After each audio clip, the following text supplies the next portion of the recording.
Hebrews. This is Prophets of Awakening. It's our Women's Advanced Bible Study night, Thursday night, 21st of September 2023. We'll be dealing with scriptures and women in the Bible and scriptures that pertaining to women in the Bible. Okay, so you can go to our YouTube channel, Prophets of Awakening. Check out our videos. We have a lot of videos on the channel. I think it's something like 600 or more. And these videos will connect dots for you, lead you into the truth of the Holy Scriptures. And if you like what you're hearing and receiving, I'm asking you to like, share, and subscribe to the channel. Okay? And if you feel the need to donate, the information is at the bottom of the screen. Okay? For those that don't know, this is a non-Messianic channel. And by that, we mean that we deal with the TANAK, the Old Testament, and the Torah, which is the first 5 books of the Old Testament. You don't subscribe to the New Testament, and God is in the New Testament. Shalom and welcome to this channel, and welcome to our Women's Advanced Bible Study. We're going to do our normal, which is a moment of silence, prayer, Psalms, or some women's health. And then we'll do a little current events, needing no information, and then we'll open up for some questions and comments, and we'll go into the class. Okay? This moment of silence is for the Lord of hosts, and all he's doing to bring about our prophesied deliverance in these last days. Okay? So with that being said, I want to say to my prayer, which is, oh Lord, we come before thee at this time, honoring you and worshiping you. And we worship you, and we come worshiping thee because of thy grace, steadfastness and might. Oh Lord, you delivered our forefathers out of Egypt and out of Babylon with a show of great force. Oh Lord, you foretold that you would deliver us from the hands of our enemies, the Gentiles, just as the servant Daniel examined the book of Jeremiah and realized your coming. Oh Lord, you have opened up our eyes to these books that have been hidden from us, and you, oh Lord, have discovered to us what you have foretold of your prophets, that you are coming to deliver us. We are waiting and seeking you out, oh Lord. This is our seeking and waiting for your return. Peace be unto you. Okay? Yes, hallelujah. Yes. With that being said, gotta read the Psalms. Yes. Shalom, everyone. I'll be reading Psalms 91. I'll be reading Psalms 91, verse 1 through 15. He that dwelleth in the secret place of the Most High shall abide under the shadow of the Almighty. I will say of the Lord, He is my refuge and my fortress. My God, in Him will I trust. Surely He shall deliver thee from the snare of the fowler and from the nuisance pestilence.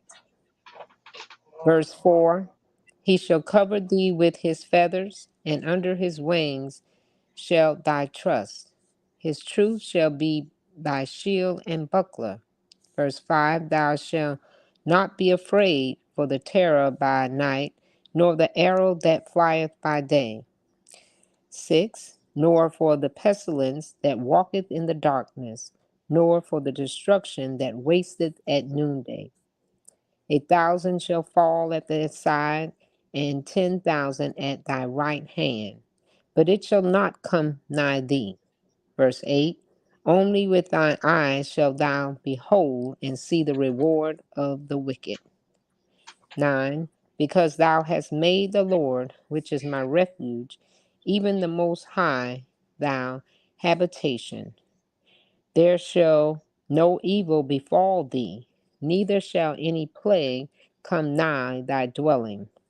For he shall give his angels charge over thee, to keep thee in all thy ways. Verse 12. He should bear thee up in thy hands, lest thou dash thy foot against a stone. Thou shalt tread upon the lion and adder, the young lion and the dragon shall thou trample under feet. 14. Because he hath set his love upon me, therefore will I deliver him. I will set him on high, because he hath known my name. He shall call upon me, and I will answer him. I will be with him in trouble. I will deliver him and honor him.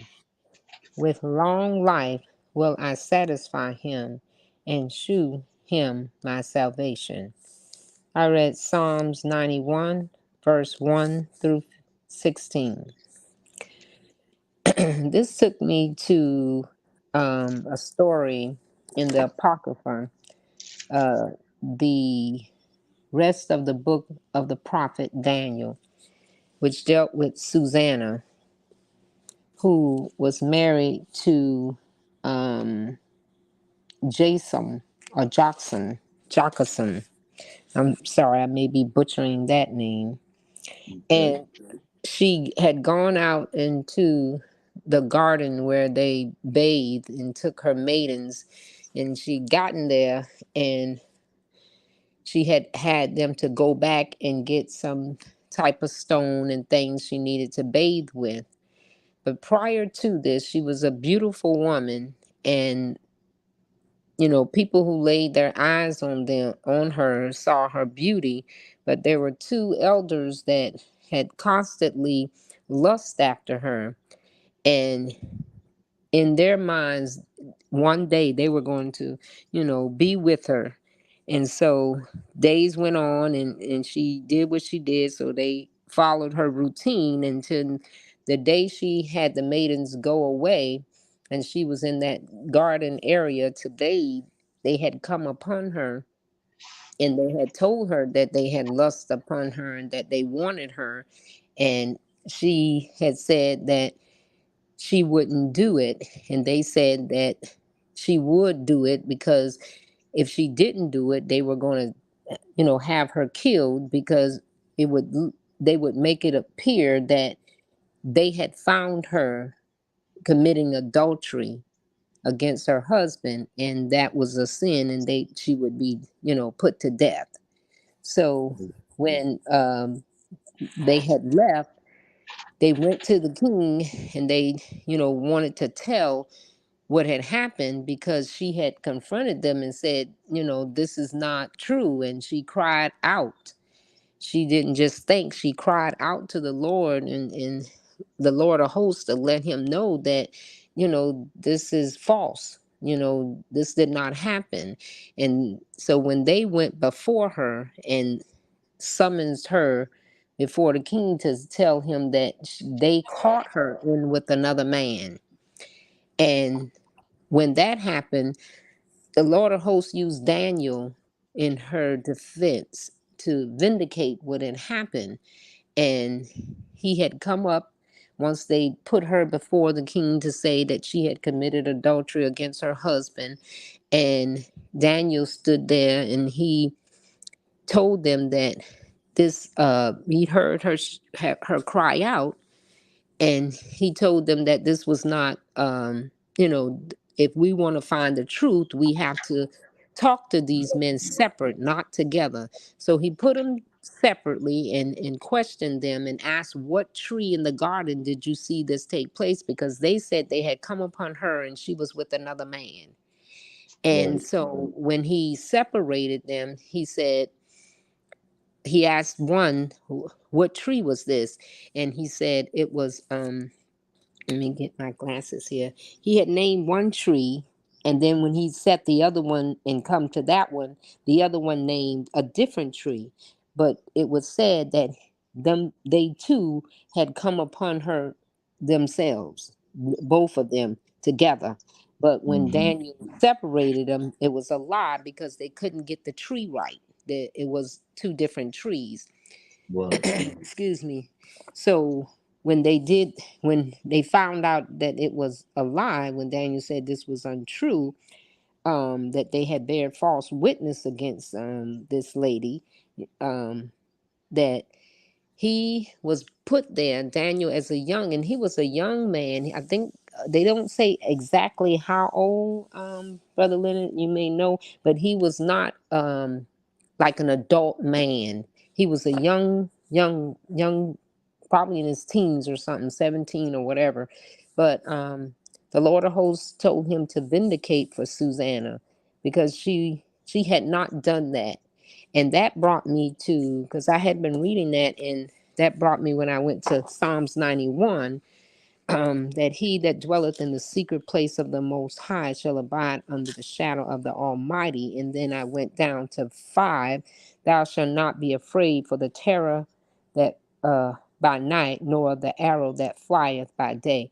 And I just kind of connected that because she still said that she would rather die obeying the Lord of hosts rather than die by a lie, um, going with them and, doing this false, I mean, having sex with these two guys that had told her that they wanted to lay with her.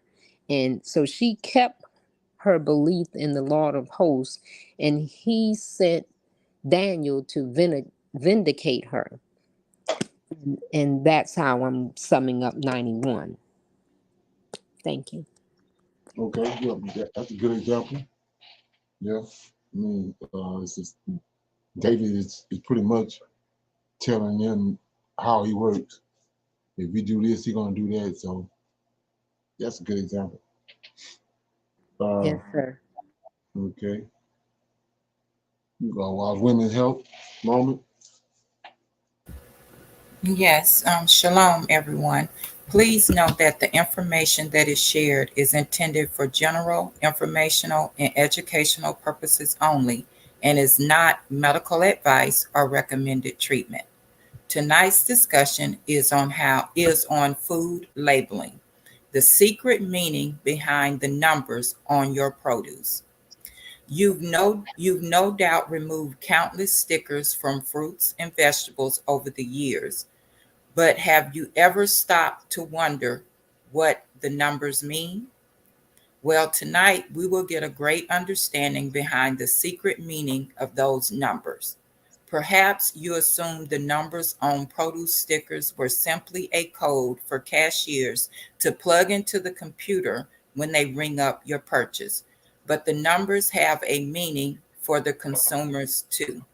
They're your guide to determining whether produce is organic or not. What is a price lookup code, also known as the PLU code? A PLU code sticker serves as certain main functions. It helps grocery stores quickly identify different types of fruits and vegetables at checkout so that they can capture the right price for each item.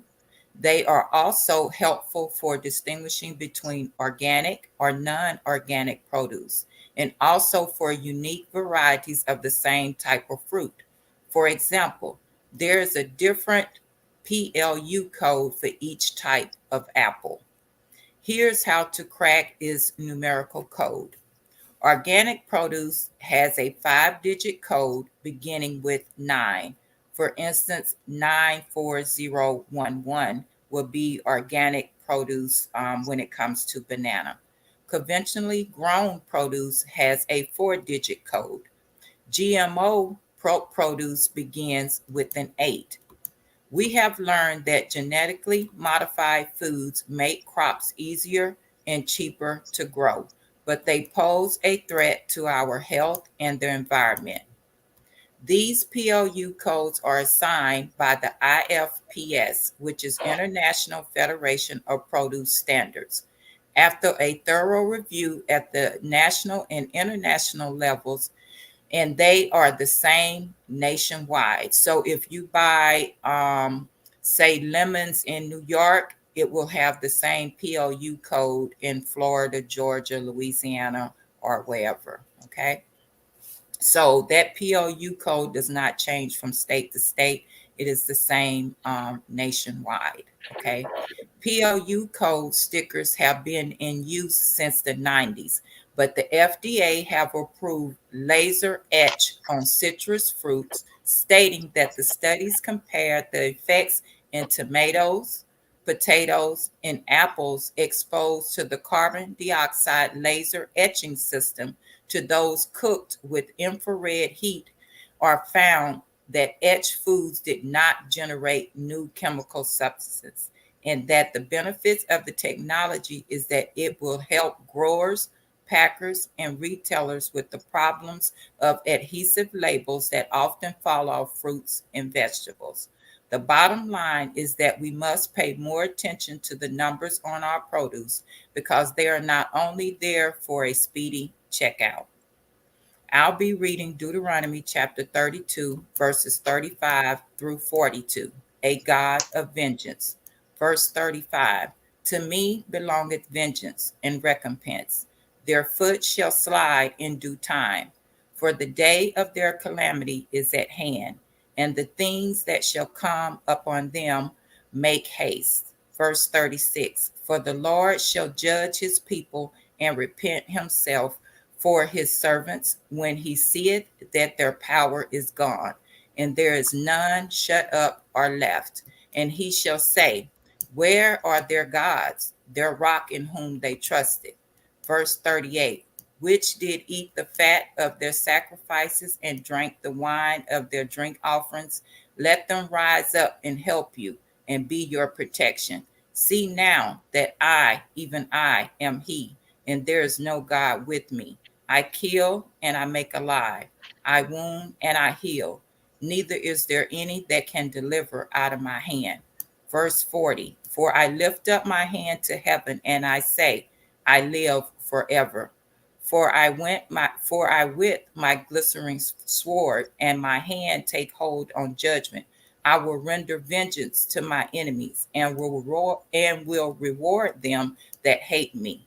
Verse 42, I will make mine arrows drunk with blood, and my sword shall devour flesh, and that with the blood of the slain and of the captives from the beginning of vengeance upon the enemy. Tonight's discussion was on food labeling, the secret meaning behind the numbers on your produce, and I read Deuteronomy chapter 32, verses 35 through 42, a God of vengeance. Shalom, everyone. Okay, so appreciate that information. Okay, we're gonna go Shalom. into our yeah. Somebody Yes, have a comment? yes, sir. I'd just like to add something. When Sister Michelle talked about the labeling on the food, this Monday, FDA passed the cloning of meat, and Wendy's has already started in some of the states using this clone meat. So we do have to watch out, like Miss Sister Michelle is saying, and watch these labels and look out because they are trying to, be a god and create. And two, we have to look out because I never, and I'm glad that we are being awakened in so many areas of our lives to things like the labeling because if we don't know that label, they can take a regular uh, vegetable, make it organic by putting that PLU number on there, and you think you got organic and you got the regular, but paying more for something that's not. because you're unaware. So that 5 digit, or the 5 digit that starts with the 9 is something to start looking out for. Thank you so much. Shalom. Okay, okay, we got some current events right here. Our channel. Today, we're diving into a topic that's been making waves in the global financial landscape: the emergence of BRICS coin, a new player challenging the supremacy of the US dollar. The Russian ambassador to South Africa showed a symbolic banknote of 100 BRICS and presented it to the UAE ambassador in Pretoria. The symbolic banknote was demonstrated on Tuesday evening during a ceremony at the UAE embassy in South Africa. On one side of the bill, the flags of the 5 founding BRICS countries are depicted, and on the other, the flags of a number of other countries, including the Islamic Republic of Iran. This banknote also bears the inscription BRICS New Development Bank. In recent years, the BRICS nations, Brazil, Russia, India, China, and South Africa, have been laying the groundwork for a groundbreaking initiative. This initiative aims to introduce a unified currency known as BRICS coin, designed to reshape the way international trade and finance operate. Now, you might be wondering, what's the big deal? Well, the big deal is that one BRICS coin is currently equivalent to a whopping 55 US dollars, making it an intriguing contender in the world of currency. This development has captured the attention of economists, policymakers, and financial experts worldwide. In this video, we'll delve deep into the fascinating journey of BRICS coin, its potential impact on the global economy, the challenges it faces, and what the future might hold. So stick around as we explore the rise of BRICS coin and its potential to reshape the currency landscape as we know it. So what exactly is BRICS coin? Well, it's the brainchild of the BRICS nations: Brazil, Russia, India, China, and South Africa. These countries have come together to challenge the status quo of the global financial system. BRICS coin represents their ambition to reduce their dependency on the US dollar, which has long been the dominant currency in international trade. Imagine a currency that unites these economic giants and potentially shifts the balance of power in the financial world. That's precisely what BRICS coin aims to achieve. It's more than just a currency. It's a symbol of cooperation and a challenge to the established order. You might wonder why these nations want to create their own currency when the US dollar seems to be doing just fine. The answer lies in a desire for greater economic autonomy and geopolitical influence. Firstly, BRICS coin aims to reduce transaction costs. Currently, many international transactions involve converting local currencies into US dollars and then into the target currency. This double conversion incurs fees and is subject to exchange rate fluctuations. BRICS coin seeks to streamline this process, making cross-border trade more efficient and cost-effective. Secondly, it's about geopolitical leverage. The dominance of the US dollar in global finance gives the United States significant influence over other nations. By creating their own currency, the BRICS nations aim to reduce their vulnerability to US economic policies and sanctions. It's a move toward greater economic sovereignty. But it's not just about reducing dependence on the dollar. BRICS coin also presents an opportunity for these nations to boost their own economic development. It could potentially attract more foreign investment, as investors seek to diversify their portfolios with this new, promising currency. Now, here's where it gets interesting. BRICS coin is more than just a digital currency. It's built on a robust technological foundation. Blockchain technology, the same technology behind cryptocurrencies like Bitcoin, ensures transparency, security, and efficiency in BRICS coin transactions. This technical aspect sets it apart from traditional fiat currencies. The world of currency is evolving, and BRICS coin is at the forefront of this transformation. It's not just a concept anymore, it's becoming a reality. Looking at the BRICS coin from first ever mention, the currency poised to challenge the US dollar's dominance. Picture this: top officials from the BRICS nations gathering to discuss a currency that could potentially reshape the global financial landscape. That's precisely what's been happening behind closed doors. These nations have been diligently working on the development of BRICS coin, and the results are starting to show. Over the past few years, we've seen significant progress. Central banks and financial institutions within the BRICS bloc have been actively collaborating to lay the groundwork for this ambitious project. This isn't just a casual endeavor, it's a well thought out strategy to create a currency that can rival the mighty US dollar. But what sets BRICS coin apart from traditional currencies? It's the technology that underpins it. BRICS coin is built on the same blockchain technology that powers cryptocurrencies like Bitcoin. This means every transaction is transparent, secure, and efficient. Imagine a currency that leaves no room for fraud or manipulation. With blockchain, every transaction is recorded on a decentralized ledger, making it virtually tamper-proof. It's a level of security that the traditional financial system can only dream of. This technical aspect also means that BRICS coin operates independently of any single nation's monetary policy, unlike the US dollar, which is subject to the Federal Reserve's decisions. BRICS coin's value is determined by market forces and the economic stability of the BRICS nations. Okay, anybody have comments on that? That's already in the works. So, as I say, time is running out. You start paying attention to all these things that's going on. Okay, got another one right here that I thought was pretty interesting.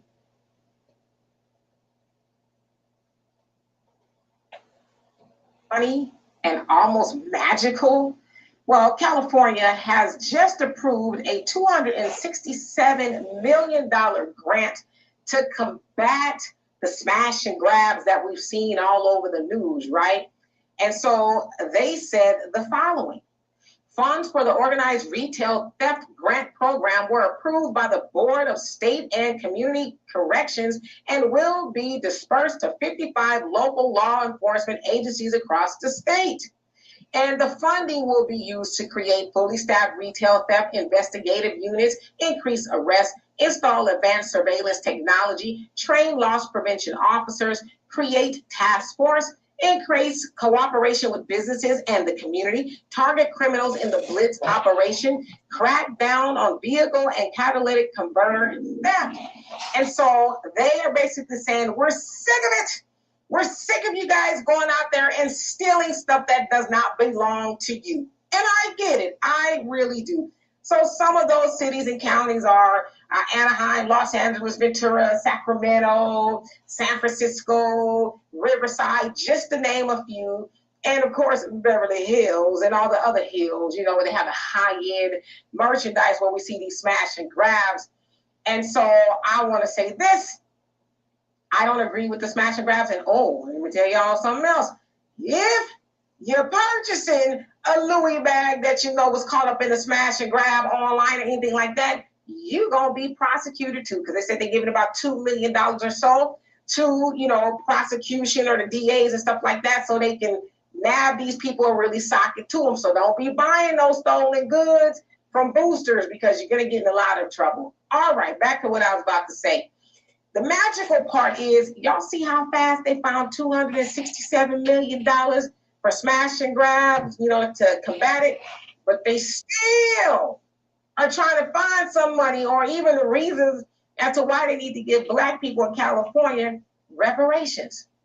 So how is it that y'all came up with that money so quick, but it's been years since y'all been mulling over? We need to see how we can justify it and where we'll get the money to give these Black people for reparations. But when it come down to some Louis bags and Gucci and all the other Uchis, now y'all got all this money.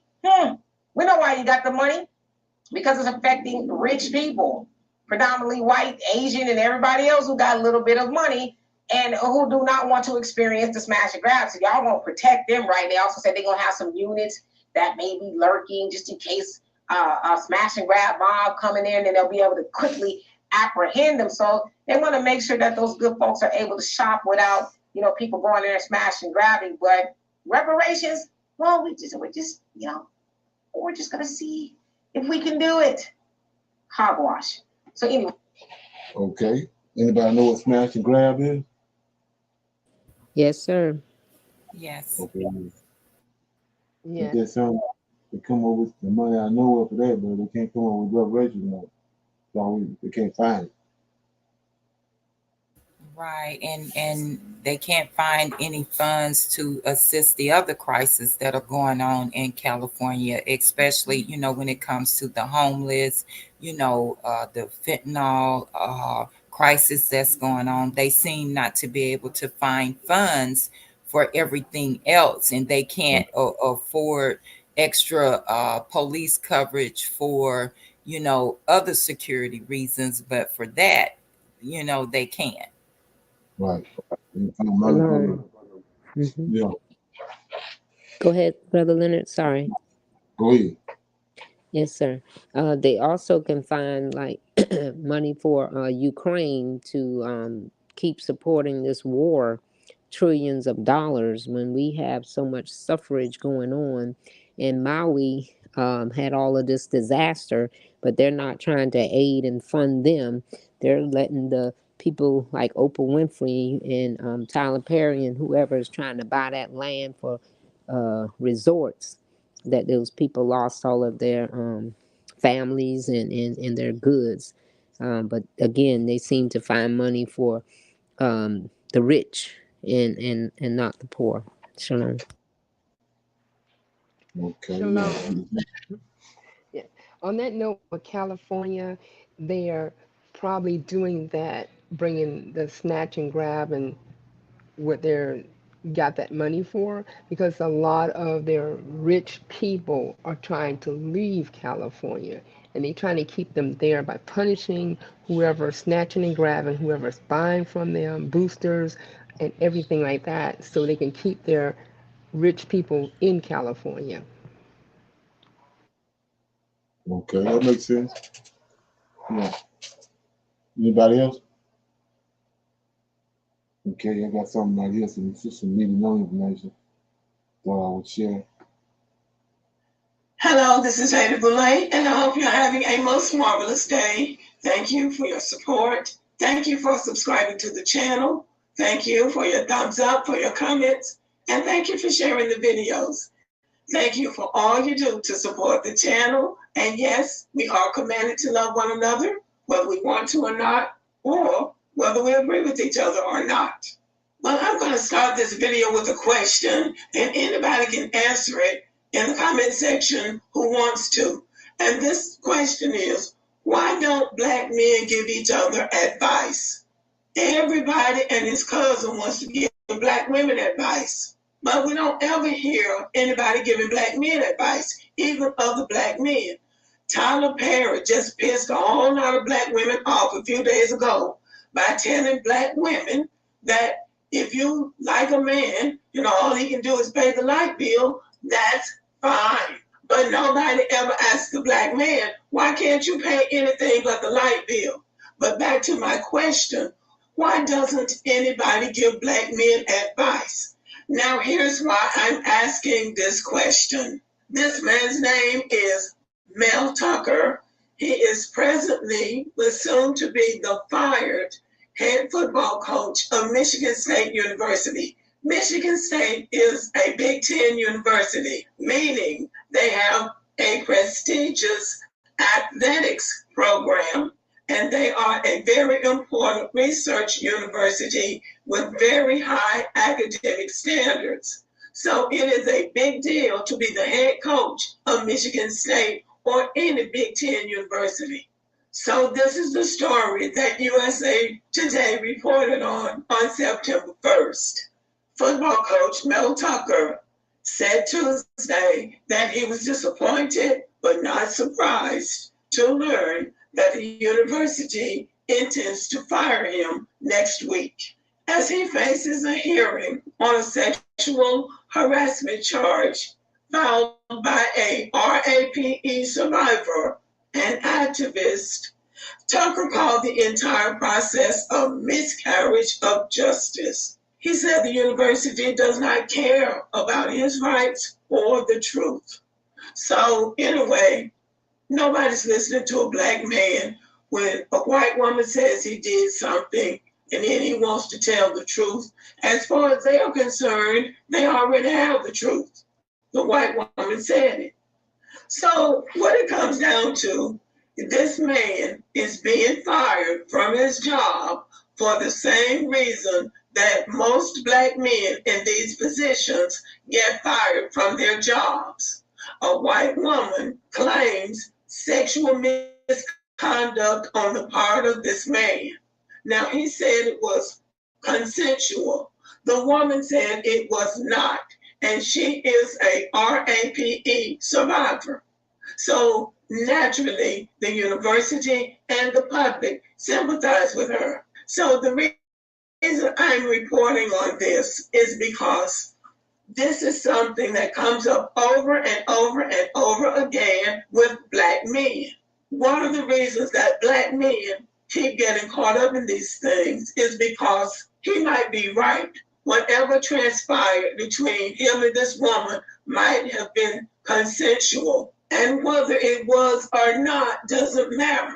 All that matters is what she says, because that is not something that he should be doing on his job, harassing women or building relationships with women when he's already married. And what these men don't also seem to be aware of is that they are being watched. They are watched. People know what they're doing. They know where they're going. They know their itinerary. And because they don't want them to have those jobs, they look for opportunities. Do black men not know this? We saw what happened to Ime Udoka, who was fired from the Boston Celtics team for allegedly having an affair with a white woman. And then Michael Irvin, a sportscaster for ESPN, when just a few months ago, a woman set him up and he really was innocent and he still lost his job. He took them to court and he won a large settlement from ESPN. And that lets you know they don't care whether you did it or not. All they care is, what did the white woman say? This black man, white woman taboo goes all the way back to the slavery days. White people never liked it, and they still don't. Even more so now, because they're at a 0% population growth. And it's not just about the white women. It's also about the jobs. They do not want black men coaching the Big Ten colleges or any of the big leagues in college football or basketball or any of the professional teams. They do not want black men coaching those sports. Those are white men's jobs, as they have set them up to be. They used to say that black men couldn't coach. They just weren't good coaches. So that's why they didn't get the job. But what we see now is that even when they're winning, even if they are a good coach, they still get sacked. And if they can't get them on their record, they're going to send some Becky in to set them up because they never get the memo. It's almost as if they don't think Becky would do that to them. They really think Becky loves them. So that's how come they get caught. A black man in a position like this should never be left alone with a woman. It wouldn't hurt if he wasn't left alone with anybody. When I taught school years ago, when all of this started coming up about teachers bothering students, our principal told us, don't be alone in the classroom or anywhere else with a student. Always make sure if a student is in your classroom working during PE or some other time, leave the door open and you always stay in sight. And that's how you protect yourself. If black men could advise each other or talk to each other, someone would tell black men, stop getting the big head when white people give you a little foot in the door.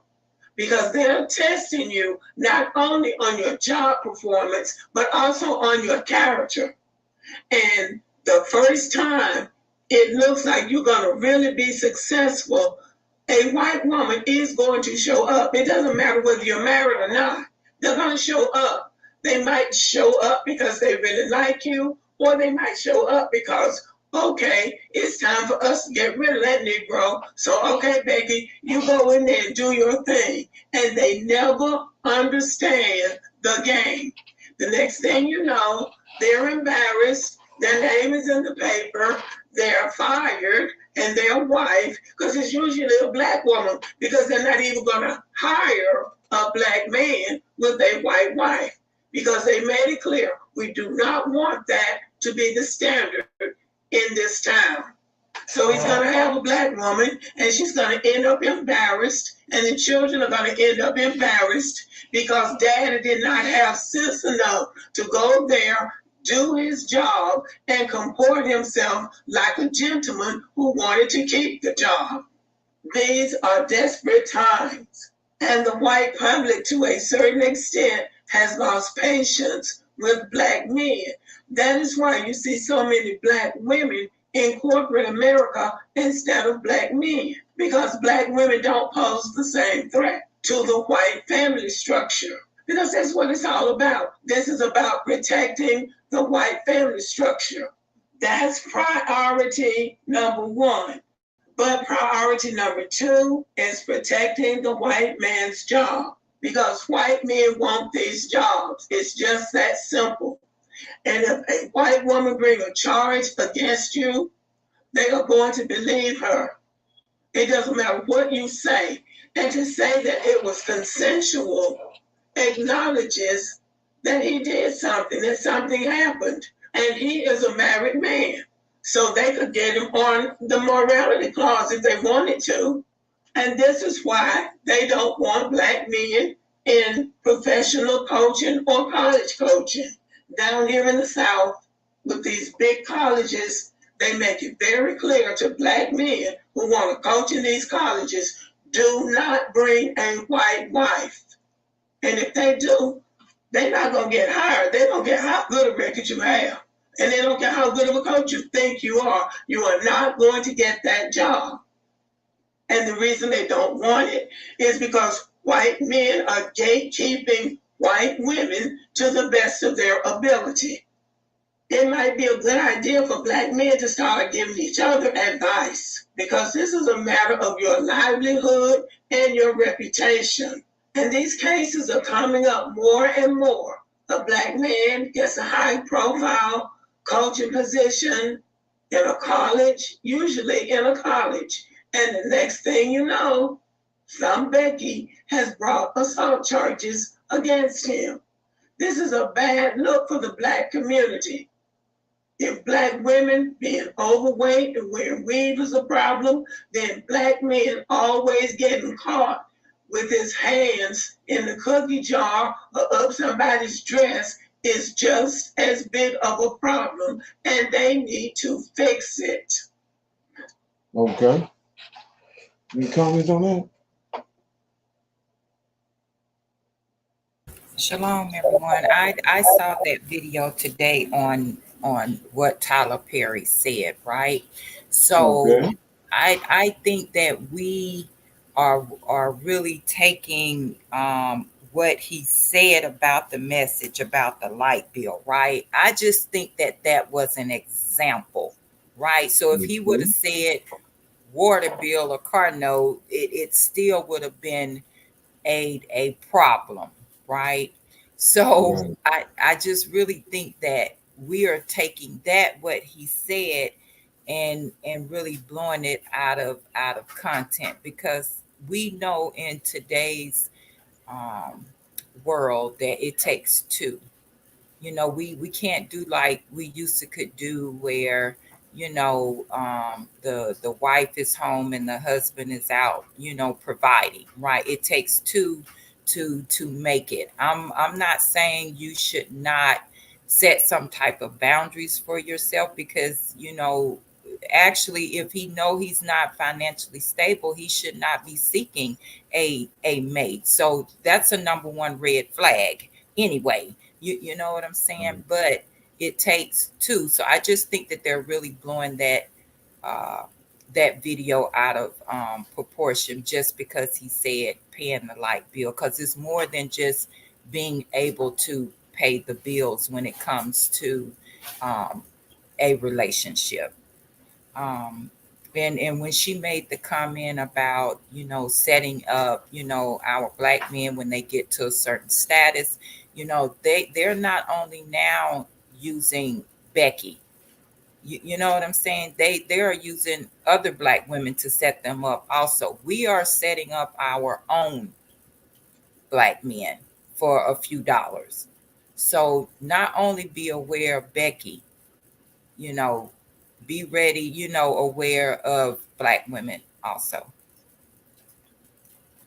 Okay. Somebody else got anything?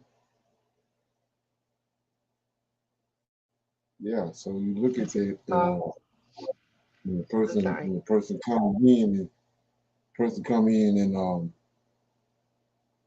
um, especially being Tyler Perry, he brought the conversation about the wrong way. And then you got to look at what he is. He's not even a man to even be a voice of that type of opinion because it ain't, what his status is. And you got to look at it. So you opening up a can of worms when if you say if that's even coming up because that means that um, you got the man, you got another man or two or three at your job or wherever you at that's behind the scenes flashing money to you. That means you got your options. You can leave behind money. So there's a whole lot curtailed in that, and it's both sides of the fence, man and a woman. If you so focus in on that, you know what I'm saying? You already in the red. I agree, and I think that they still, like you said, when you're looking at Tyler Perry, they are still, even Tyler Perry, because I'm saying be aware of the blacks too, right? Right, So they are putting this label out there again to keep the black families separated. Again, it's not all about the financial stability that that man can provide. I want more than that. I don't know about anybody else, but financial stability is a plus, but that is not my number one um you know thing on my list. You know right, what I'm saying? So he tells us in Deuteronomy chapter 7. I mean, he doesn't say it just to say it. 7 Deuteronomy 7:3. Neither shalt thou make marriage with them. Thy daughter thou shalt not give unto his son, nor his daughter shalt thou take unto thy son, for they will turn away thy son from following me,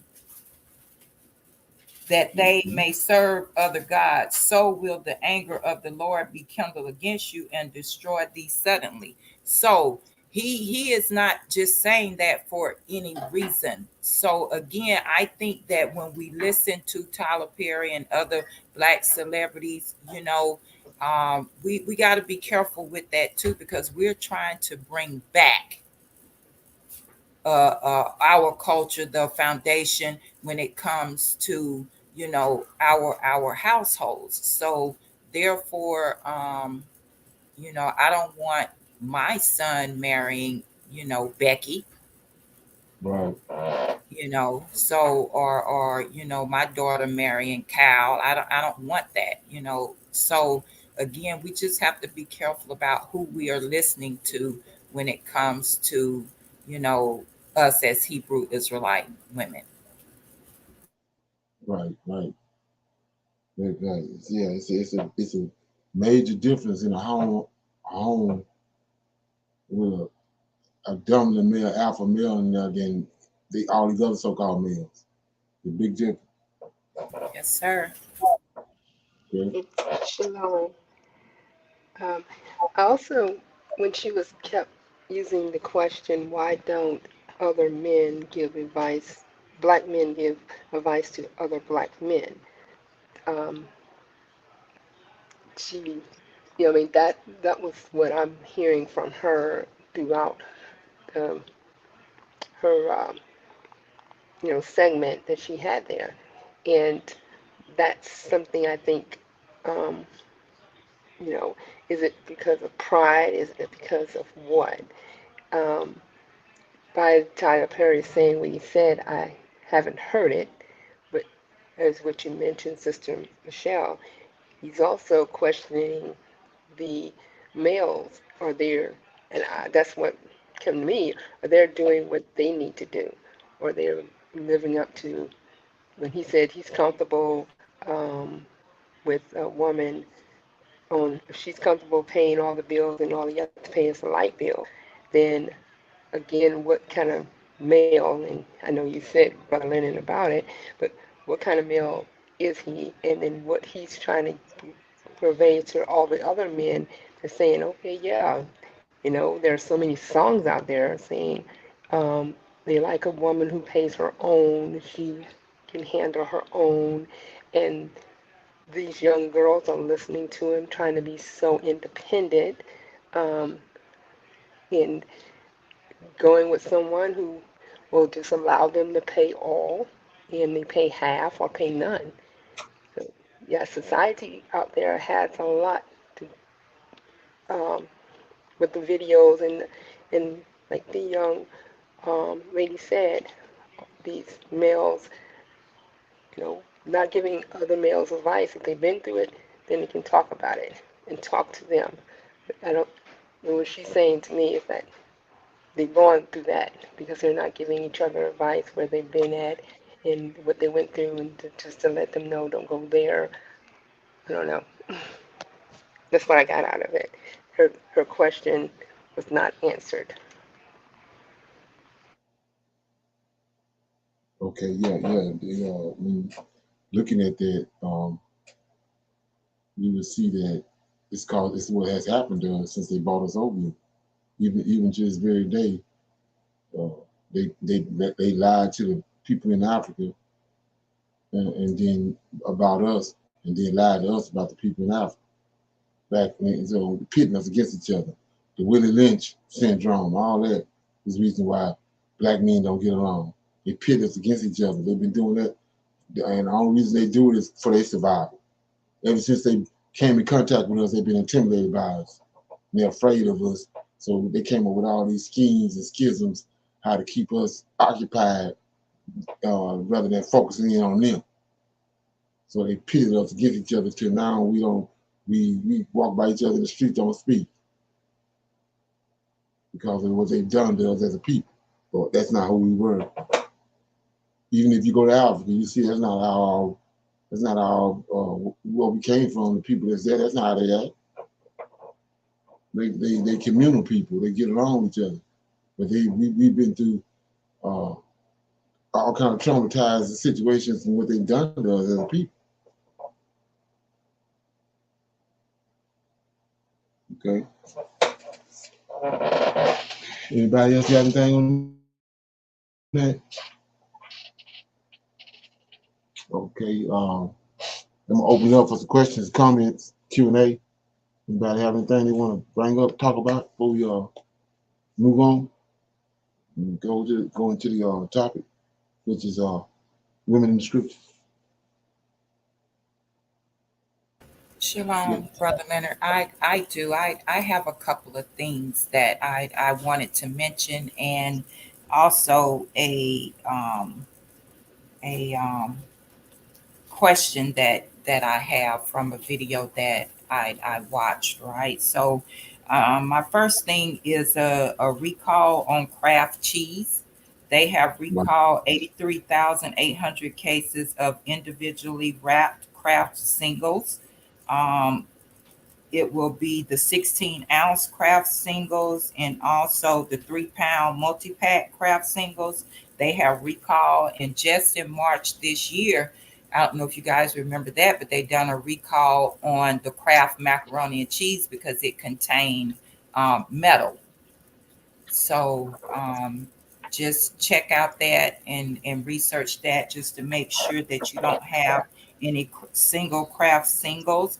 And the reason for the recall was because of let me see. It's a strip of the individual film that remains on the slice after the wrapper has been removed, which could cause gagging or choking. So, if you have craft singles, you may want to do some research on that. And I was watching today where they was talking about the migrants, right? That now that they are hopping on the trains, which they always have been doing this, but they are saying that the numbers have truly increased, right? So then the injuries Yeah. increase also, right? So they have temporarily suspended over 60 Mexican freight trains from coming over into the US. So we can maybe again look for some shortages on certain items and things like that, along with those ships that are being stuck out in the ports. So I was watching that today on that where they were talking about how many migrants have been riding the trains. So, Brother Leonard, I have a question with this about the rain and the fires that's been going on in Greece. Right. Have you heard about that? I haven't. Okay, so they have been having a lot of rain and now fires, right, in Greece. Um, so there was a guy interviewing someone over there in Greece, right? So the reporter was saying to the guy that he was interviewing, which I think he had something to do, he was a climate scientist or something like that. So the reporter said to him, he was like, do you know that what is happening here in Greece is biblical, right? So the climate scientist said, yes, that is why Noah's Ark is much needed. And I, kind of was confused and thrown back why the climate scientists would say that. So what do you think your reason, his reason behind that? Well, I'll go back to me. It was I would look at do you remember the movie 2012? No, sir, I didn't see that. Or you ever watch it? Yeah, yeah, well, that's a good movie to go watch. It's sort of like National Treasure with Nicolas Cage in it. It's got a whole bunch of Illuminati, conspiracy theory stuff in it. But China had built 3 arcs. They knew they had been doing their research, and they knew about global warming. They knew that a bunch of water was going to start falling out the sky a lot more than normal, and they had built 3 arcs. And then when the water finally came, uh, the Chinese was already in position. They already had these arcs, and all the people of the world was trying to get to China to get on those arcs. So it's like, he's like I said, they say stuff indirectly to us because they think we are illiterate and not in the know.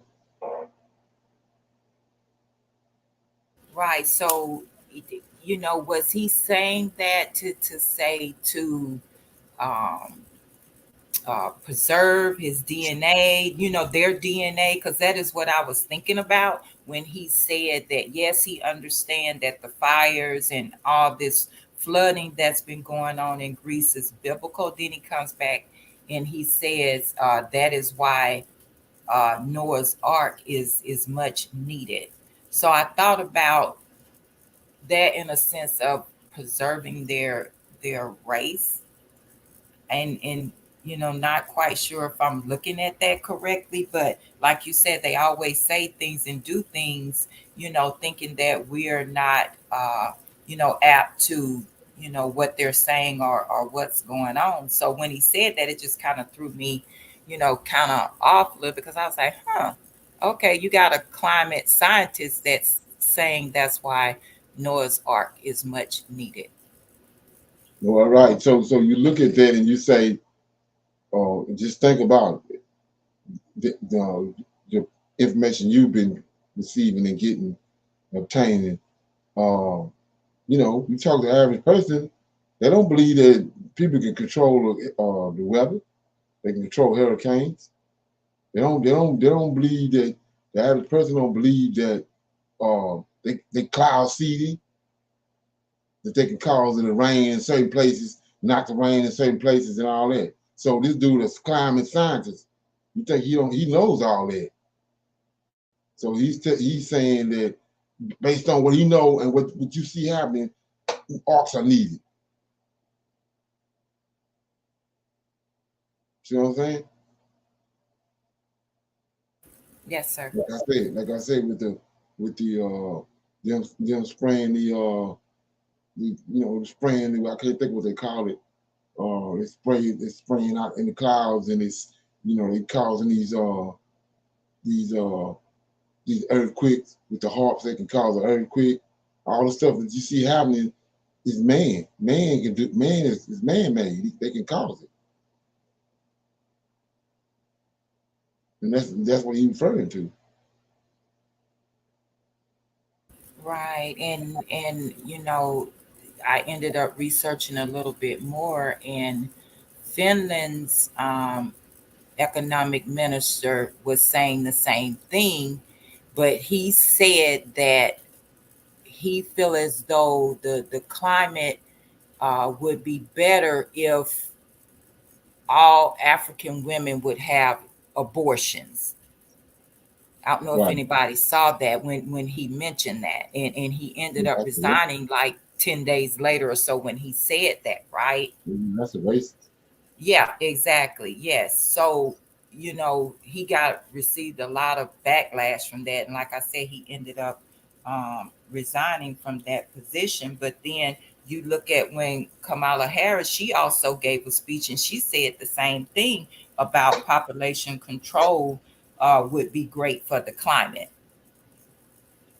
So Yeah, yes, sir, we're overlooking a lot of things that people are saying right, on when they get on these platforms, and not really understanding why they keep saying population control. right, Save the climate, kill the babies. right. So like I was saying before, if I had to go back 30 years, 35 years, and I had to go back to the mindset I had then what I have now, I'd rather them put my head on the guillotine.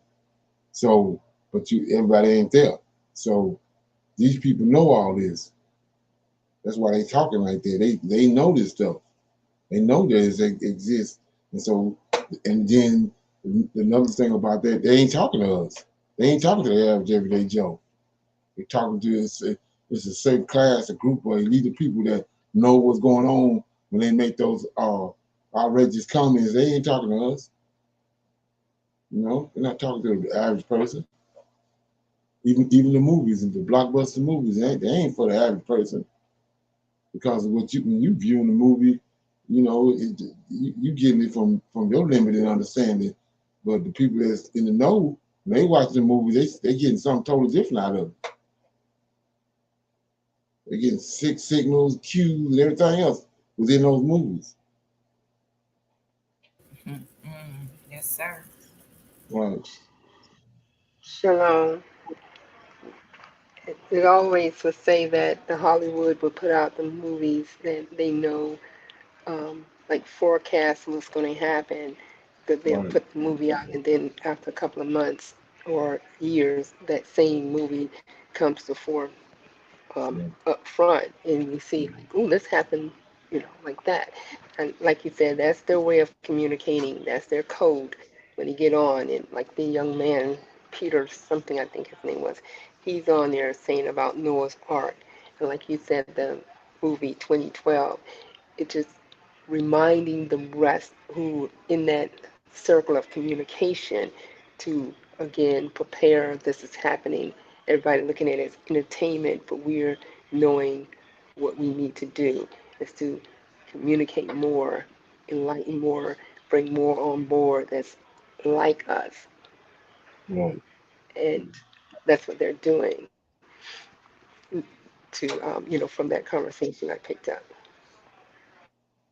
Well, if you go back and back in the day, I think it's like in the 2000s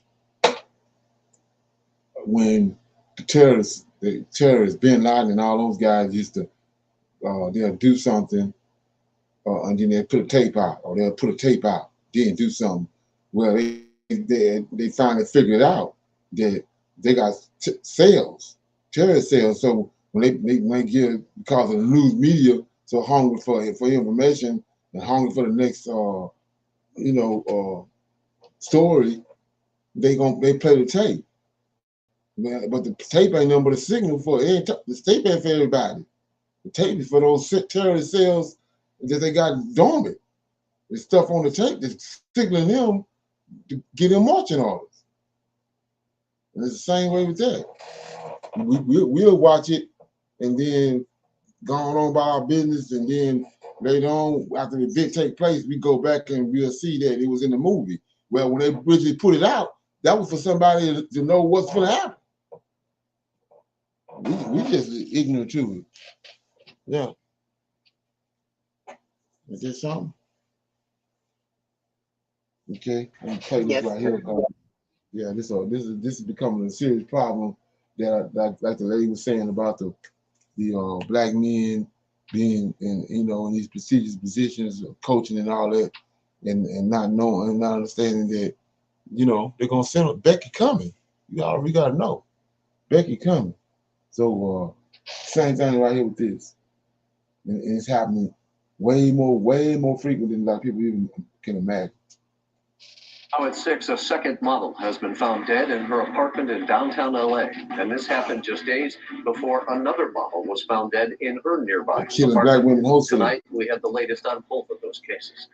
Hello, everybody. Welcome to the news at 6. I'm Rick James. And I'm Corinne Winter. A deepening mystery tonight as we learn of the death of a model in downtown LA, the second in a matter of days. Yeah, both have been found lifeless in their own apartments. Tonight, in a story you'll see only on 5, the mother of one of those victims is speaking up. Let's go to Chris Wolf. He joins us live in Hollywood now. He's got details on all of this. Chris? That's right, Rick, Corinne, what a mystery this is. 2 young models discovered dead in their luxury apartments in downtown Los Angeles just days apart. One case is considered a homicide. The other one right now is considered suspicious, undetermined. Are they related? This is a story you will see only on 5. It's senseless, and I want some answers because my daughter is gone. It is not fair. I want everybody to find out who did this to her. She shouldn't be gone. But we need to know. We need to know what happened. Family members of a beautiful young model who recently discovered her dead in her downtown Los Angeles apartment are crying foul play and explain they are frustrated at the lack of answers and information coming from investigators. 32-year-old Nicole Coates, known as Nikki, told friends she had a date on Friday, September 8th. That's the last they heard from her. She didn't answer calls or texts during the weekend, so her father and aunt visited her luxury apartment 2 days later, located at 8th and Grant. That's when they made the gut-wrenching discovery. I couldn't recognize her. You feel there was some level of violence with this death? Yes, I do. You believe it was murder? I believe it was. I really do. One of her legs was up in the air in a kicking position. That's not nobody that's just laid in their bed and died. I don't know who she went out with. What transpired there, I have no idea. That's the problem. But I'm going to find out. So if you're out there, you're going to get caught. You're messing with the wrong person. The LA County Coroner's Office says the case of Nicole Coates is open and the cause of death deferred. That means the cause is undetermined and further investigation is needed. However, Nikki's suspicious death is alarmingly similar to another recent case. During a welfare check for concerned family members, Police discovered the body of 31-year-old model and real estate agent Melissa Mooney on Tuesday afternoon. She was inside her luxury apartment, Sky, at Bunker Hill on South Figueroa Street. The LAPD is not releasing any details, but confirms detectives are investigating the young woman's death as a homicide. Family and friends are devastated, and neighbors are extremely concerned. The family of Nikki Coates is watching that case closely. Okay. Any comments? Anybody heard anything about that? Yes, I had heard about Nicole Coates, but not the second young lady. I had not heard about her. Yeah, that's just two they're talking about, but it's, yeah, I already seen 3 or 4 other ones where it's like I said, it's all the stuff culminating at the same time. But you see them attacking us everywhere, talking crazy to us, coming at us crazy. It's not coincidental. All those are signs. And we acting like there ain't no threat. I mean, you just read the scriptures. The God of Abraham, Isaac, and Jacob just told us to stay away from them. Why do you think he's saying that? Stay away from them. Don't mingle with them. Yes. Something going on. There's got to be, if your God telling you that, there's got to be something drastic to it. We looking at it on sugarcoated.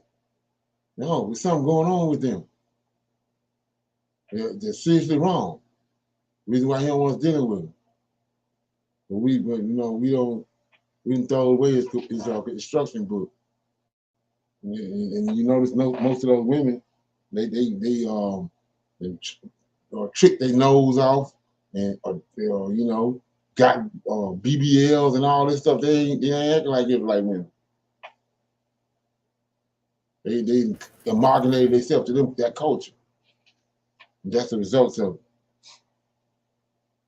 Yes, sir. And earlier, Cheryl was mentioning about the lady was saying in the video, why don't black men speak, to inform each other, talk to each other, right? It's the same way with us as black women. We cannot be excluded from that either. We don't inform each other. We don't talk. We'll pass by each other. We don't speak, those things too. And I'm saying with everything that's happening in the world today, I am happy to hear any information that someone brings to me, because that enlightens me a little bit more, and I go do my research, my due diligence on that, right? So we also as black women have to communicate with each other more, share more information, speak to each other, because they're not only after our black men, but they're after us too. Right. In our history, like I said, we have a unique history within itself because of our struggles. What we've been through, we are due. Like the brother was saying on the video the other day, was that we got a right as far as to make a claim. It's like the guy was saying, the lady was saying that the woman that got the man in trouble in Michigan State is she a rape victim. So being that she had that label on her, people are going to sympathize more with her and say, oh, she been through this. Well, we the same way. Look at all the shit they did to us. So if we say time out, we got a right to say time out because all the shit that happened, more so than anybody, any other ethnic group of people on the planet, because of what that happened to us. But we ain't never called that card because we too busy got these bootleg Negroes that's supposedly speaking for us, and it ain't going down like that. Okay. Ain't that something? Yes, it is. And that's just something as simple as that. Yeah, like I said, but it's so much, so it's such a disconnect. We didn't totally lost ourselves and lost our culture, Then you get the intermingling and all that. It's a total disconnect. Yeah. So everybody good with that? Okay. So we're going to the topic, which is scriptures, which is TANAK, women in the TANAK. We're just gonna call it like that. I put scriptures, but I'm gonna say the TANAK. So what I'm gonna do is I'm gonna play this little video first. Then I got some verses that I want to read. Some of them apply, and some of them don't apply. I wrote them down from somewhere somebody had mentioned them, and I was looking at some of them. I'm not trying to figure out where they coming from with them, but some of them apply, some of them don't. But first, I'm gonna play this video. So they're gonna kind of talk about JC and that when they're dealing with Eve, but just let that roll off like water on duck bag. The Bible is filled with examples of faithful women who stood out for their dedication and commitment to God. These women were not perfect. They went through difficult times, but through faith they found refuge in God, and their stories are a source of inspiration for all of us. We can read about faithful women in the Bible, both in the Old Testament and the New Testament. And in this video, we will get to know some of the most remarkable women of faith in the Bible. We're only gonna deal with the old. Eve is hardly remembered when it comes to talking about women of faith in the Bible. In fact, Eve, the first woman created by God, started as an example of how lack of faith can lead to disastrous consequences. She is mentioned in Genesis chapters 2 and 3 as someone who disobeyed God and led her husband to do the same, resulting in the fall of humanity into sin. But when God redeemed her through the woman, and it seems that Eve faithfully believed in that promise because when her male children were born, she saw it as a sign of the Lord's favor. Perhaps Eve expected that through one of her sons, that promise would begin to be fulfilled. And indeed it happened, because Jesus Christ came from the lineage of her son Seth. It is true that at times her faith wavered, such as when she planned for Abraham to have a child with her servant Hagar, or even when she laughed in disbelief at the announcement that she would bear a child after the age of 90. However, Sarah is mentioned in the gallery of heroes of faith as someone who, by faith, received the virtue of conceiving and giving birth beyond her years, having faith in him who had promised her a child. Sarah's daughter-in-law, Rebekah, was also a woman of faith. She was a young woman chosen by God to be the wife of Isaac, Abraham's son. She demonstrated her faith by agreeing to leave her home and family to marry a man she had never seen before, trusting that this was God's will. Furthermore, when Rebekah had difficulty conceiving, she patiently waited on God for 20 years and was blessed with twins, Jacob and Esau. Rachel and Leah, Rebekah's sisters-in-law, can also be remembered as women of faith. They were far from perfect. Rachel was Jacob's beloved but was barren, while Leah, although less attractive in Jacob's eyes, was blessed by God with many children. Both women faced difficulties and struggles in their marriages, but maintained their faith in God. Rachel, despite her barrenness, continued to pray and believe that God would bless her with a child. And finally, she had Joseph. Leah, on the other hand, continued to place her faith in the Lord despite her husband's disdain, and ended up generating the lineage through which the Messiah came into the world. In fact, in the Bible, Rachel and Leah are mentioned as the matriarchs of Israel. Rahab is another woman we can cite as a great example of faith. She was a Canaanite woman who lived in Jericho.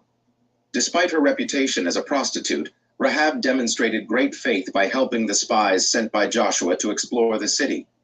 Rahab hid the spies in her house and protected them from the king's guards, in exchange for sparing her and her family during the conquest of Jericho. Rahab, a foreign woman, trusted in God, and through an act of faith took a leap of courage, resulting in the salvation of her own life and that of her family. Rahab is also mentioned in the gallery of heroes of faith, and her story is an example of how God can use unexpected people to fulfill his purposes. Ruth is remembered for her loyalty and love for her mother-in-law Naomi and her trust in God. When she became a widow, she left her homeland and family to accompany Naomi to Bethlehem, where she found a new home and a new husband. Ruth worked hard to support herself and Naomi, and her kindness and humility drew the attention of Boaz, a relative of her deceased husband's family who became her husband. Ruth's story is an example of how faith can lead to unexpected blessings and how kindness and loyalty can be rewarded. Ruth was an ancestor of King David and, consequently, of the Lord Jesus Christ. God and his wisdom to guide her people through difficult times. Deborah showed courage by accompanying the troops of Israel in battle against the Canaanites, trusting in God's protection and guidance. Additionally, she demonstrated humility and trust in God by singing a song of praise to him instead of boasting about her own leadership.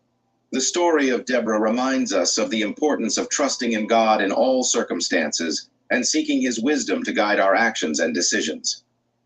We can also talk about Hannah, the mother of Samuel. Hannah fervently prayed for a son for years, even when her rival Peninnah taunted her for her barrenness. But finally, God granted her heart's desire, and she gave birth to Samuel, who became one of the great prophets of Israel. Hannah's prayer is an example for all of us of how we can trust in God and ask him for what we need. Finally, in the Old Testament, we can also talk about Esther, who was chosen to be the queen of Persia. When the prince Haman planned to destroy all the Jews, she courageously asked the king to intercede on behalf of her people. She knew that approaching the king without an invitation could cost her life, but she trusted in God to protect her and used her position to save her people. Now in the... Okay. Any comments on that? How's the chicken? Okay, so those are some examples of women in the scriptures that everybody should be familiar with. Okay, so what I want to do now is I got some scriptures. I'm gonna call them out and I'll read them and see if they correspond with what they say they do. I'm in Psalms 34 and 5. Okay, so Psalm 34 and 5 says, okay, says they looked unto him and were lightened. 34 and 5, yeah. They looked unto him and were lightened, and their faces were not ashamed. So I was looking at that. So what the person was saying was that this was referring to women. It says they looked upon him and were lightened, and their faces were not ashamed. So this is one of those verses you want to write it down, you can dig into it. I don't see it. So we got Psalms 31:26.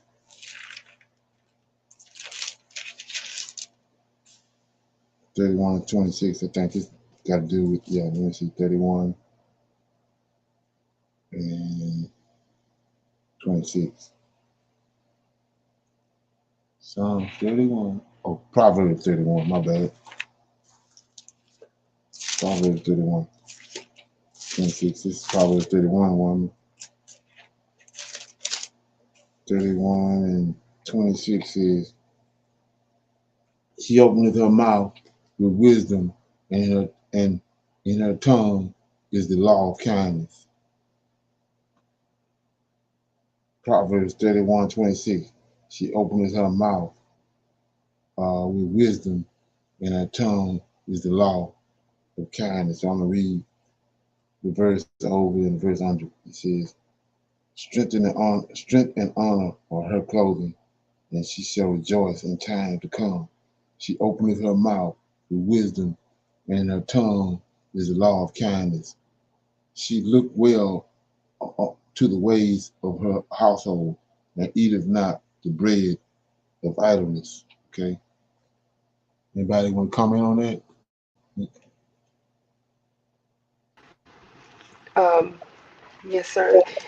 To me, what it says, um, she's a hardworking person. She takes stock in who she is and her family, and um, she's considered wise and kind-hearted. That's what I'm Okay. getting out of it. So those are good characteristics, right? Yes, sir. That's Proverbs 30. This part of Proverbs 31. So yeah, uh, I got Psalm of Solomon 2, and it's 1 through 17. Read that. See what it says.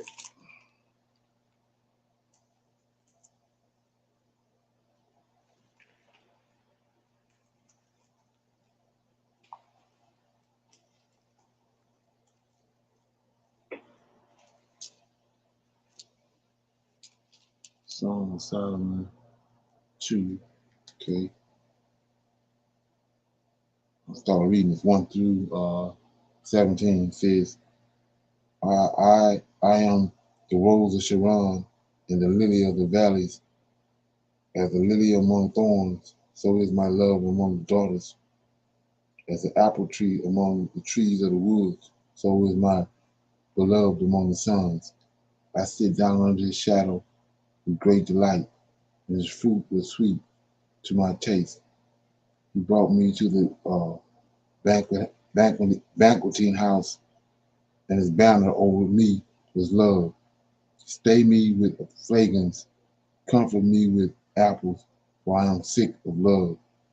His left hand is under my head, his right hand doeth embrace me. I charge you, O ye daughters of Jerusalem, by the roes and by the hens of thy field, that ye stir not up, nor awake my love to be pleased. The voice of my beloved, behold, he cometh leaping up upon the mountains, skipping upon the hills. My beloved is like a roe or a young hart. Behold, he standeth behind our wall. He looketh forth at the window, showing himself through the lattice. My beloved spake and said unto me, rise up, my love, my fair one, and come away. For lo, the winter is past, the rain is over and gone. Flowers appear on the earth. The time of the singing, the birds is come, and the voice of the turtle is heard in our land. The fig tree putteth forth her green figs, and the vines with the tender grapes give a good smell. Arise, my love, my fair one, and come away. O my love, O my dove, that are in the clefts of the rock, in the secret places of the stairs, let me see thy countenance. Let me hear thy voice. For sweet is thy voice, and thy countenance is comely.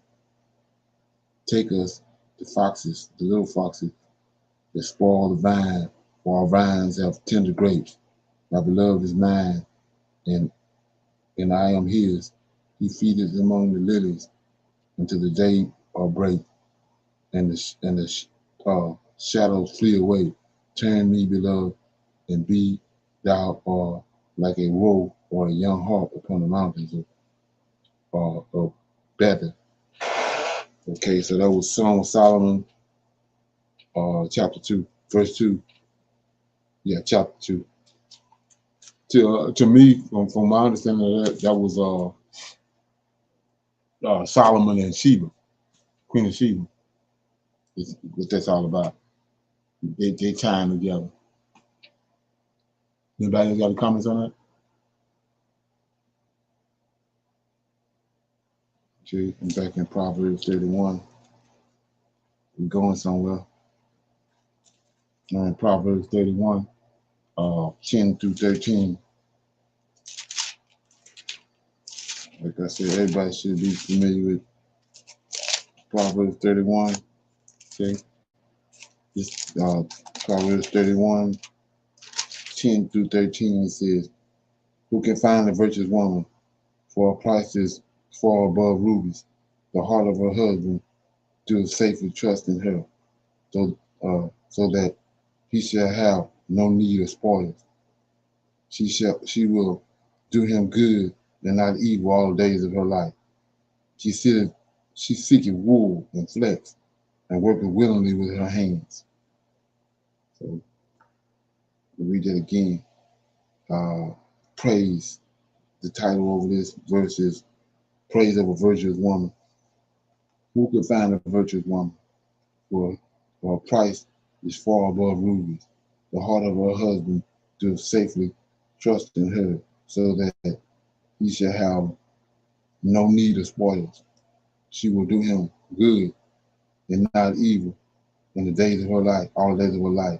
She seeketh wool and flax and worketh willingly with her hands. Okay, so then you got Proverbs 31 and 30, and it says, favor is deceitful, beauty is vain, but a woman that feareth the Lord, she shall be praised. So I'll read 29, I'll read the verse over and under. Many daughters have done virtuously, but thou excelled them all, exceeded them all, excelled them all. Favor is deceitful, beauty is vain, but a woman that feareth the Lord, she shall be praised. Give her of the fruit of her hands, and let her own work praise her in the gates. Okay. And then we got Psalm 139. Let me read that.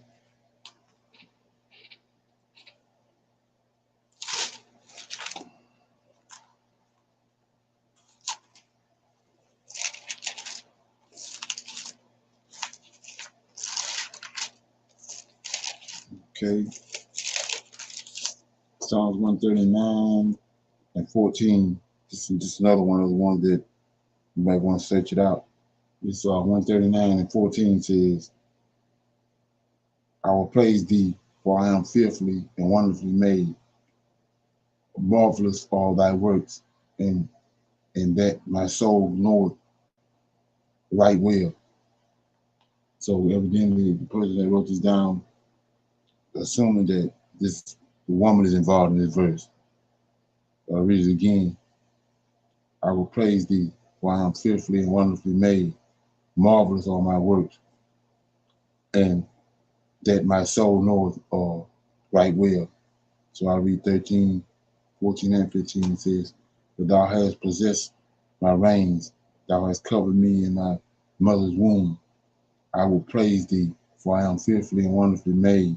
Marvelous are thy works, and that my soul knows right well. My substance was not hid from thee when I was made in the secret, and curiously wrought in the lowest parts of the earth.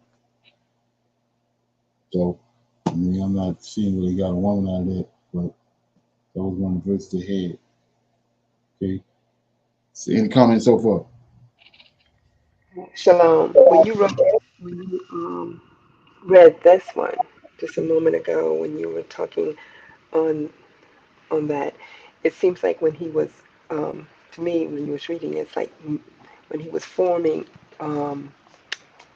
Eve at that time, because he was um, taking parts from, took a part from Adam, and he formed her and made her. I mean, he formed her to be who she was, perfectly made.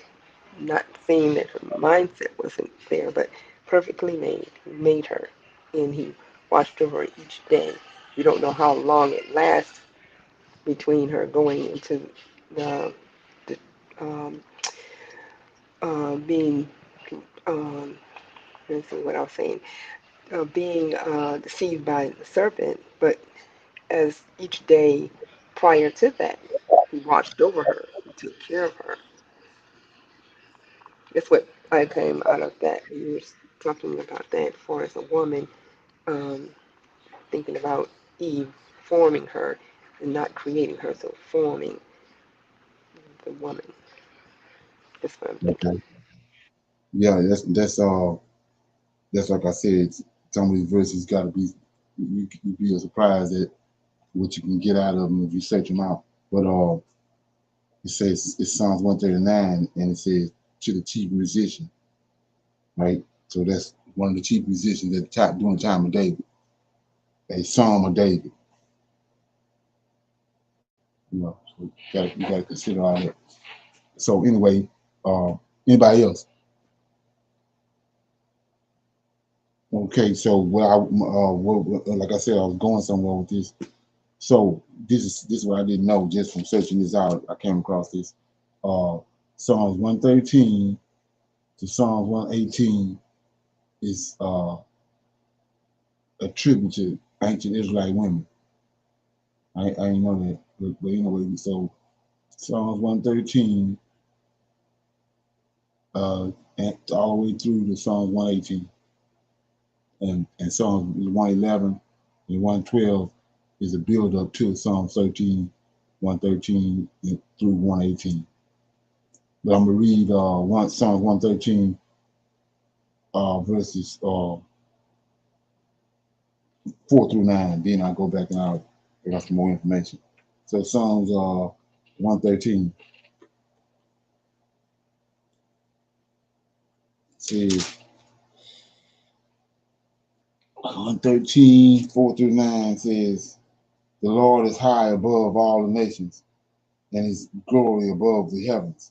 Who is like unto the Lord, our God, who dwelleth on high, who humbles himself to behold the things that are in heaven and in the earth. He raises up the poor out of the dust. He lifted the needy out of the dunghill, that he may set him with princes, even with the prince of his people. Then 9, he maketh the barren woman to keep house, and to be a joyful mother of children. Praise ye the Lord. So he says, notice verse 9 says, he maketh the barren woman to keep house, and to be joyful mother of children. Praise ye the Lord. So you say, well, what's going on? Well, if you go to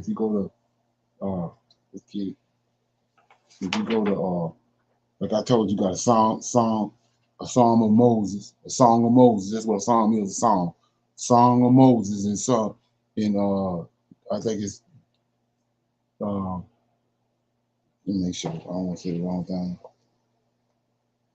It's Deuteronomy 32, but let me make sure.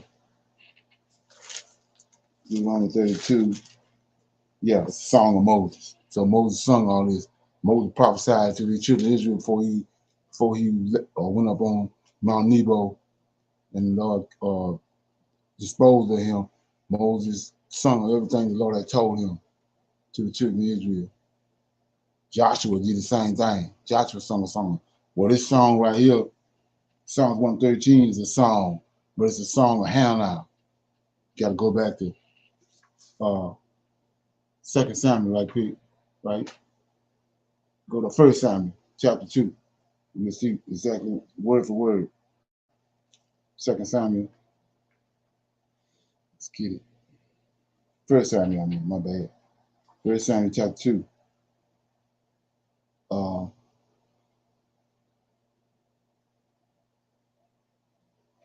Verse 8. Let me see. Yeah. Chapter 2, verse 8 says, got the wrong tripping.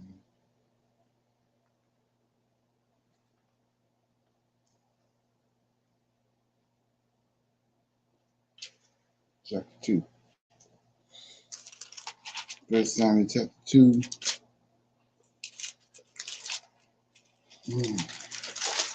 Okay.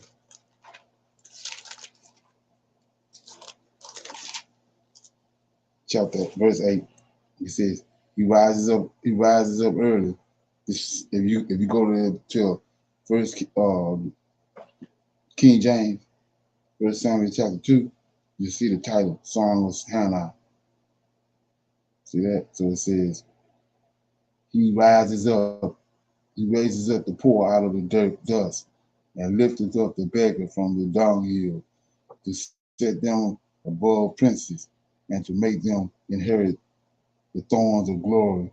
For the pillars of the earth are the Lord's, and he hath set the world upon them. He will keep the feet of his saints, and the wicked shall be silent in darkness, and for by strength shall no man prevail.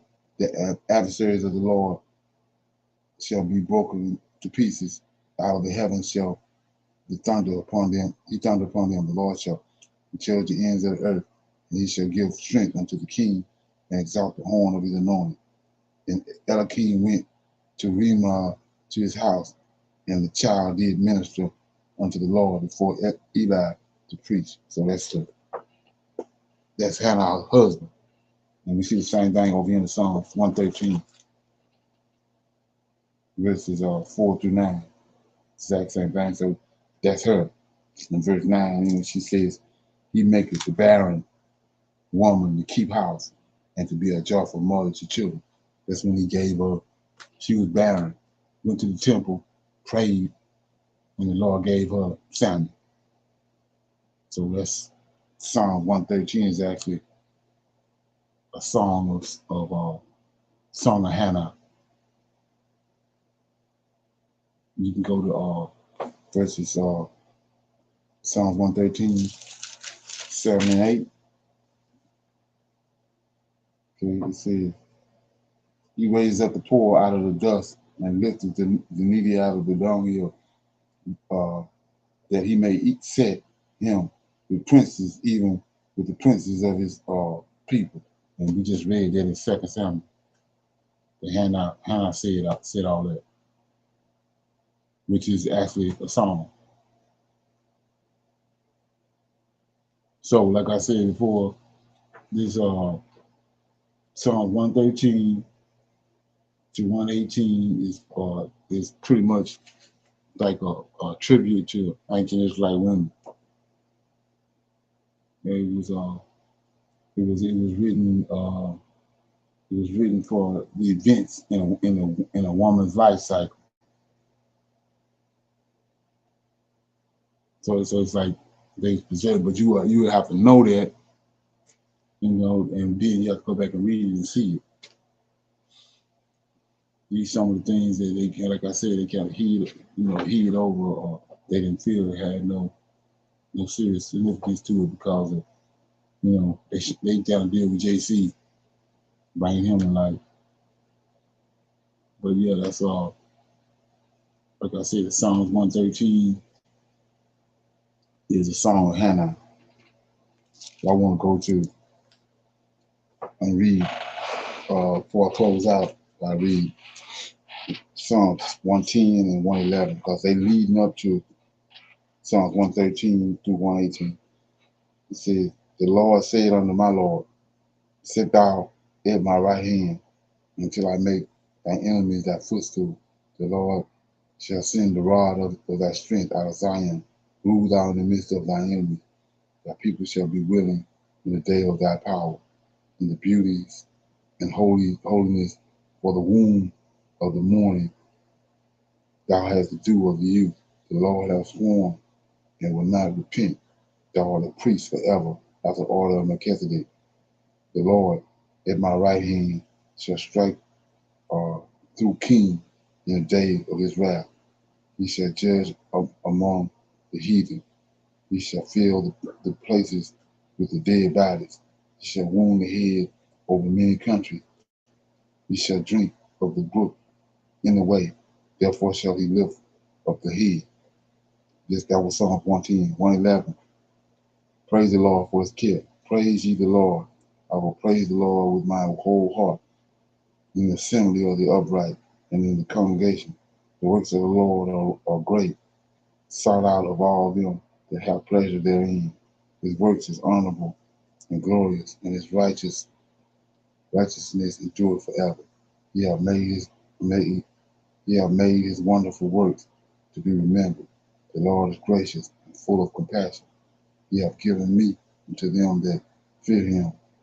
He will ever be mindful of his covenant. He has showed his people the power of his word, that he may give them the heritage of the heathen. The works of his hands are variety and judgment. All his commandments are true. They stand fast forever and ever, and are done in truth and uprightness. He sent redemption unto his people. He hath commanded his covenant forever, holy and reverence in his name. The fear of the Lord is the beginning of wisdom. a good understanding, have all they that do his command. His praises endure forever. So that was I just read Psalm 110, 111. Anybody have any comments or anything before we close out? No, sir. Okay. So everybody good? Yes, sir. Okay, so I'll see y'all tomorrow at on we got Clubhouse at 8 o'clock. So I'll see everybody on Clubhouse tomorrow at 8 o'clock. With that being said, I want to say shalom to everybody. And like I said, I'll see y'all tomorrow at 8 o'clock. Shalom. Shalom, everybody.